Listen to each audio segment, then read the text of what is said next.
State Police, Trooper Fry. State Police. Yeah, there's somebody after me. I'm sorry? There's somebody after me. Where are you? There's somebody after me. Okay, where are you? There's somebody after me. Where are you, ma'am? I don't know. You're talking about 13 years worth of investigation. So it is, I'm not going to speak for defense counsel, but suffice to say, it is a massive amount of material. And don't forget, it's continuing because the investigation is continuing. So we're talking about a massive amount of material.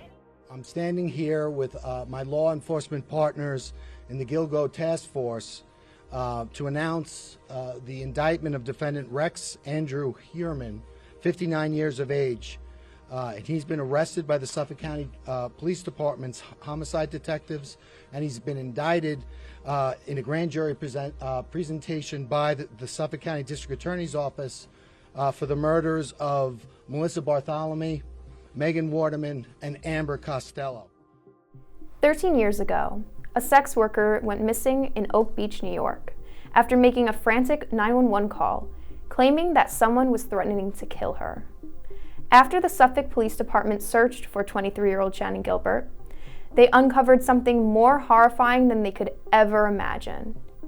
11 bodies, sprawled across the South Shore beaches of Long Island, the work of one or maybe multiple serial killers.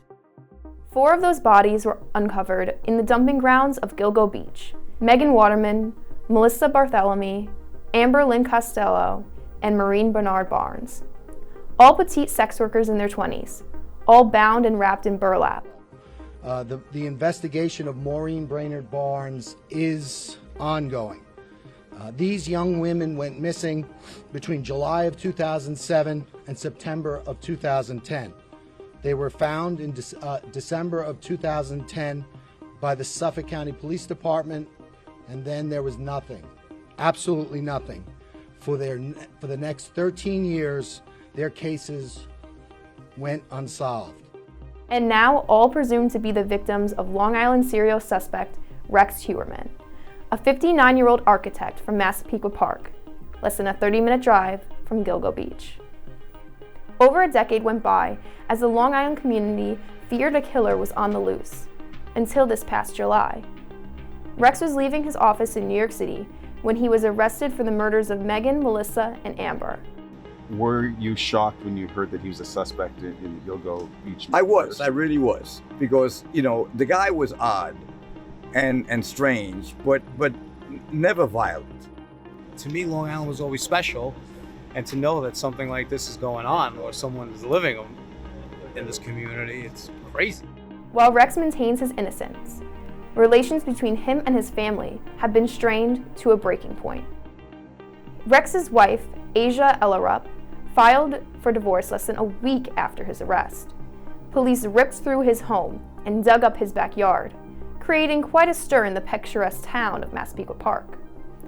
Evidence has been stacked against Rex, as burner phones connecting him to the victims and graphic internet searches of violent pornography and updates relating to the GILGO case came to light. The most damning evidence thus far has been DNA collected from a pizza box that Rex threw out, which matched DNA on the body of one of the victims. For 13 years, Rex has been able to fly under the radar, while his alleged victims' families mourned and cried out for help. Now his arrest offers a ray of hope as the Long Island community, along with the rest of the world, is watching. Jasmine, we heard that from your lawyer that partial justice may happen. What does full justice look like for you? What are you hoping for? Full justice is all the cases being closed.